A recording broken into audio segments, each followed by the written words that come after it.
These are my week 2 picks for the NFL season. Now, I wanted to wait till the day of Chargers Chiefs because I wanted to get the latest injury report.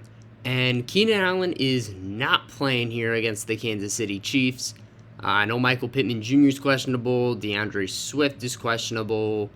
So I think those are things you really want to look out for as week 2 approaches.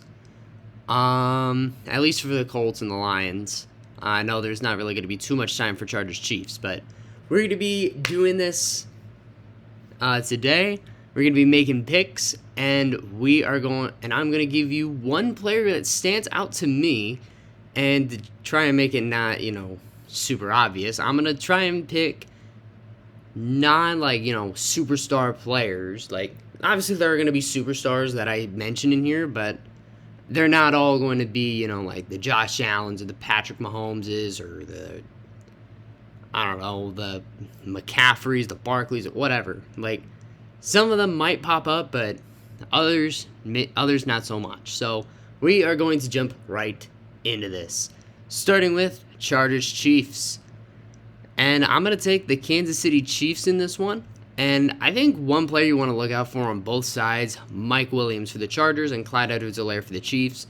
Keenan Allen's going to be gone, meaning Mike Williams has to step up as the wide receiver 1.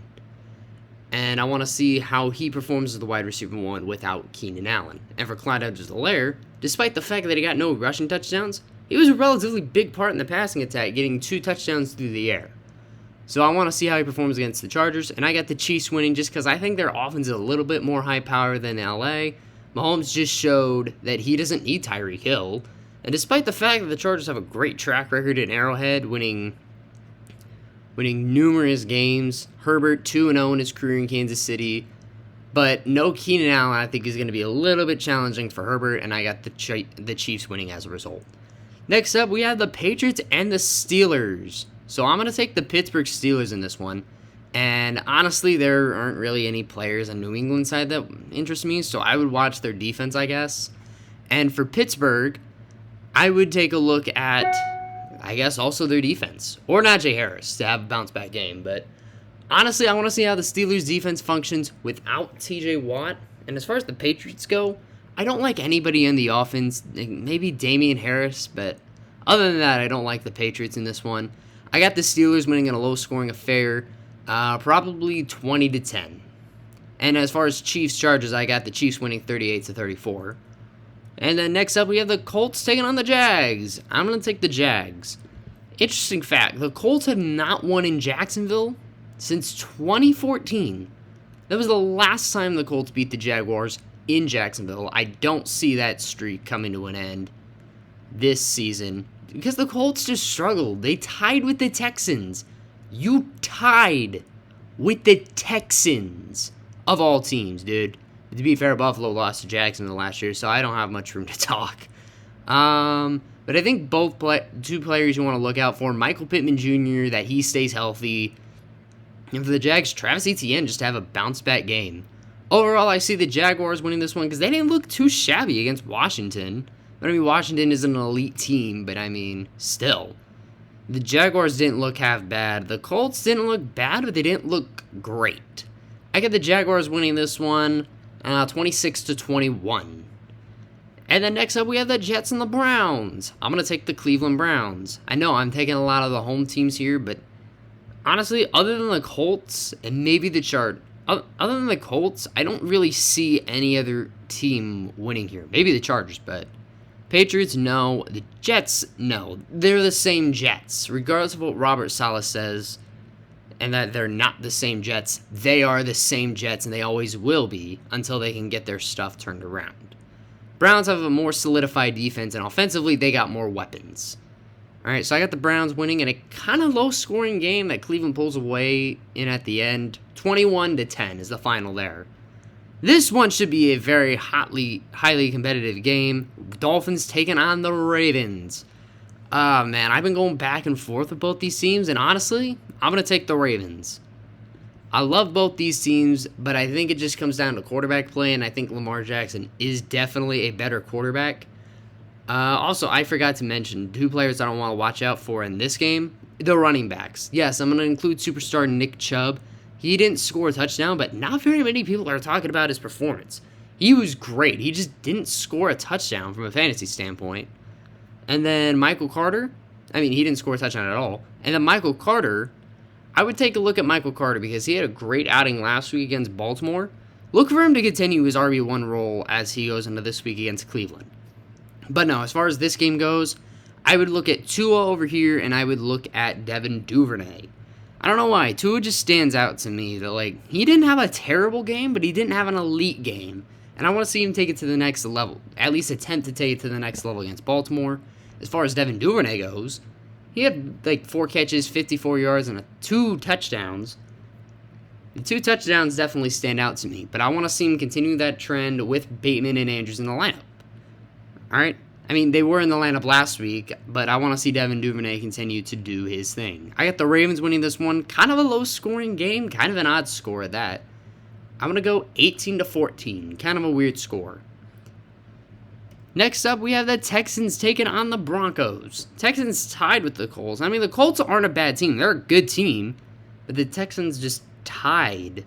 They just tied with the Texans, which that doesn't really tickle my pickle, honestly, if I'm a Colts fan. But for the Broncos, you just lost to the Seahawks, so I wouldn't be surprised if this was a close game, but I'm going to take the Broncos. And I think players you want to look out for in this one, I would look for Davis Mills, because if Geno Smith can have a good game, I think Davis Mills can definitely have a good game. A clean game. Not 5 touchdowns, over 300 yards good, but play a clean game, no turnovers for the most part, but I think he can do that. And as for the Broncos, I would take a look at Cortland Sutton to have a bounce-back game, because Jerry Jeudy was the main factor in this one. So I would look at Cortland Sutton here. And as far as the score goes, I got the Broncos winning a tight game. I'm going to give it to them 23-17. And then we'll save the Titans, Bills, Vikings, Eagles game for last. So next up, we have the Cardinals taking on the Raiders. I will take the Raiders. This one won't be close at all. Cardinals got absolutely manhandled by Kansas City. Their defense looked like crap. Their offense looked like crap. And I think the Raiders will capitalize on it, and it won't be close. Final score, 34-17. And speaking of games that won't be particularly close, I got the Bengals smashing the Cowboys. Final score in this one, 34-7. Not even close. You expect me to believe that Dak Prescott being out, Cooper Rush, he's in. So you expect me to believe Dallas is going to beat Cincinnati? No, it won't be close at all. They might put up 10 points at most, but Dallas is not winning this game at all. Cincinnati is going to smash Dallas, and players you want to look for in both these games, I want to see Marquise Brown continue to develop as the wide receiver 1 without DeAndre Hopkins. And for the Raiders, I want to see Hunter Renfrow. He wasn't a factor in the game against the Chargers, and I want to see him be more of a factor here against the Cardinals. As for the Bengals, I want to see Joe Burrow bounce back from a 4 INT game. And as far as the QB situation goes, this is a perfect opportunity for Ezekiel Elliott and Tony Pollard, who they didn't play bad, they just didn't get a lot of carries. And I think they'll get a lot more carries, so look out for them. Next up, we have the Bucs and the Saints. Give me the Saints. Honestly, I could pick Tampa here, but New Orleans just seems to own Tom Brady in the regular season. And I think that train will continue in week 2. As far as both sides go, I would look for Chris Godwin if he plays. I know he's injured. He's on the injury report, but I would look for him to develop as the wide receiver 2. Maybe have a wide receiver 1 type performance here against the Saints. And as far as New Orleans goes, I would look for Alvin Kamara to have a bounce-back game. And I almost said Austin Eckler here because of the same thing with Alvin Kamara. I want to see these 2 guys bounce back. Alright? But overall, I think this would be a pretty entertaining game up until the end. I think New Orleans pulls away and then Tampa gets a consolation score. So I'm going to give New Orleans the win here, 26-19. Next up, we have the Panthers and the Giants. Giants looked good. They didn't look terrible. They looked solid against Tennessee. Let's say that. And then as far as Carolina goes, they didn't look half bad, but honestly, you lost on a 58-yard field goal to Katie York. It's not a household name, but he's not a bad kicker. You lost on a 58-yard field goal. But overall, Mayfield didn't have a bad game, but he didn't have, a particularly nice game like I think a lot of people would have assumed or thought. But honestly, I'm gonna give it to the Giants here. I like what New York did, and I think the last time these two teams played in New York, the Giants took the win over Carolina. I think Daboll is going to continue to do good for this team, and the Giants will go to 2-0. And as far as the final score here, I think this is going to be a pretty close, somewhat low-scoring game here. I'm going to give it to the Giants here, 22-17. Kind of a weird score. And next up, we got the Commanders and the Lions. Now, I almost wanted to take the Lions in this one, because I think ESPN has them as the favorite for the first time in, 22 games or something like that? But I'm going to take the Commanders. One, because I need to pick another road team. And for two, do you see how good Carson Wentz looked against Jacksonville? I mean, it's Jacksonville, but I mean, still. And he had a home game, but still. He spread the ball, and he didn't need to target Terry McLaurin all that much, but still, it seems like he doesn't know what a wide receiver one is.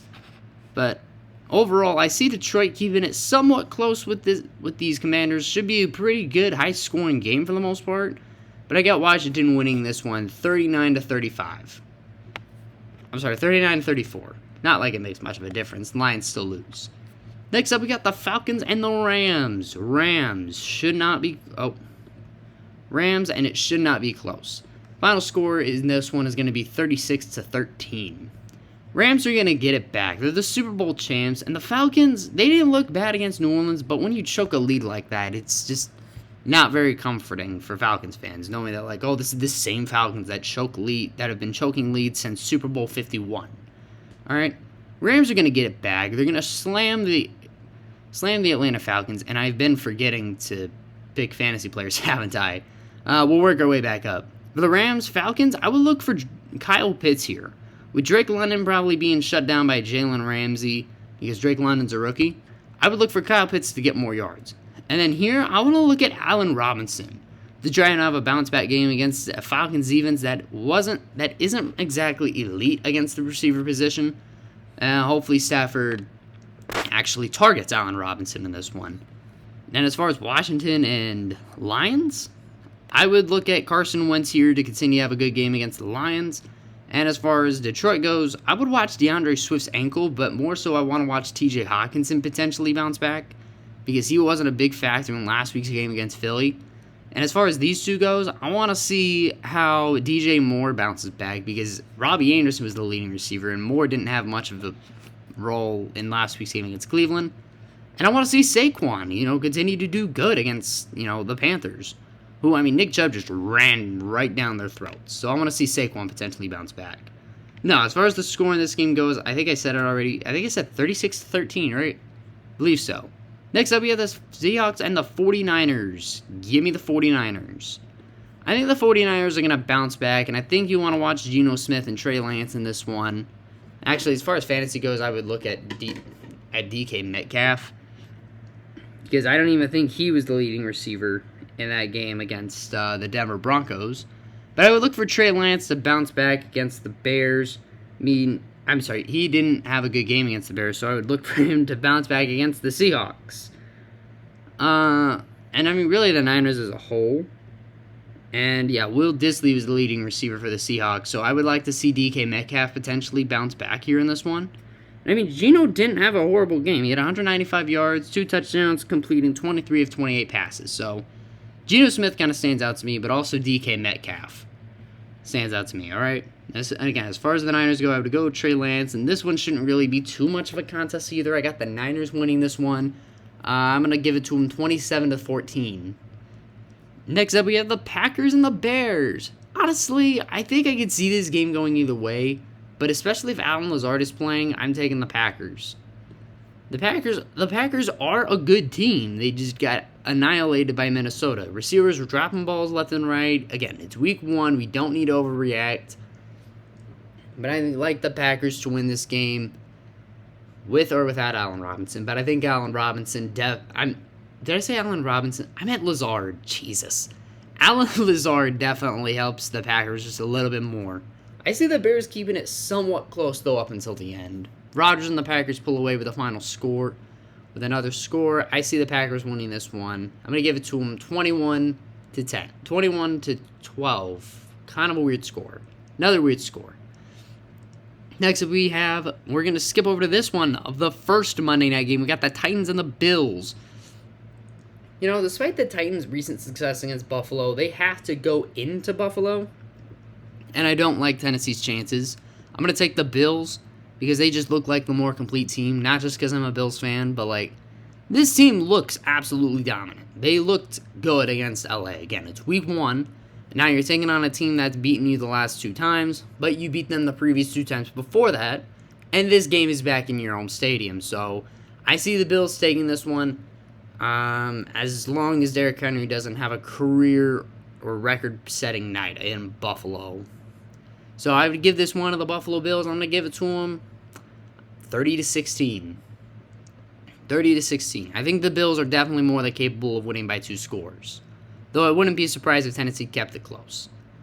And finally, we got the Vikings and the Eagles. And I'll go back to the fantasy players I want to watch for in the Bears, Packers, Titans, Bills. And after I do Vikings, Eagles. I'm going to take the Vikings in this one. Whoops. Kind of a bold take. I see this going either way. I definitely think Philly has a more complete defense, but I think offensively, Minnesota is just a little bit more sound. Jefferson is going to ball out against Philly. And honestly, I wouldn't be shocked to see Philadelphia win. I think this is going to be a pretty hotly contested game. Shootout, nonetheless, but I got the Vikings winning this one 38-35. And as far as fantasy players to watch for, I would watch for Dalvin Cook. Because he had a sneaky good game. Again, much like Nick Chubb, he didn't get into the end zone. So I would watch for Dalvin Cook. Because if Jefferson is shut down, I would also look at other Vikings receivers. Thielen, KJ Osborne. But overall, I would look at Dalvin Cook because he intrigues me the most. And I want to see Justin Jefferson, obviously, continue to go. But I feel like that's the obvious pick. And as far as the Eagles go, I want to see Jalen Hurts. I want to see him actually throw for a touchdown and not just hand off to his running backs. I have him in fantasy, so I want to see him do good. Then I got the Vikings winning this one narrowly. As far as this game goes, look for Allen Lazard to potentially be a factor here if he plays. And then look for Justin Fields. Because he threw a pick against the Niners, but he threw for 2 touchdowns. So I would look for Justin Fields to potentially, continue his good trend against the Green Bay Packers and Allen Lazard, to start out good against the Bears. And as far as this game goes, I want to see Derrick Henry have a bounce-back game here. I want to see Derrick Henry have a bounce-back game against the Bills, who last year Derrick Henry just ran all over them. Granted, one of the long touchdowns was, because the refs missed a holding call because they're blind. But overall, last year, GG's Titans fans. But over here for Buffalo, I think as far as fantasy goes, I would like to see Isaiah McKenzie probably have a nice game here against the Tennessee Titans. I mean, I could say Josh Allen, Diggs. I mean, hell, honestly, I want to say the Bills' defense, how they want to slow down Derrick Henry. But I'm going to go with Isaiah McKenzie just because he intrigues me the most in the slot position. And if Stephon Diggs gets shut down and Davis has an off game, I want to see McKenzie have a good game himself. So with that being said, that is it. Those are my week 2 picks, and those are players, and those are a few players that I believe you want to watch out for. At least these are players that I'm going to be watching out for. And so with that being said, you guys, I hope you enjoyed this video. And if you did, be sure to hit that like button down below. Subscribe if you're new. It helps with the algorithm. And click that notification bell to get all the latest news and all my latest content. And with that being said, I will see you guys in the next one in the recap. Peace.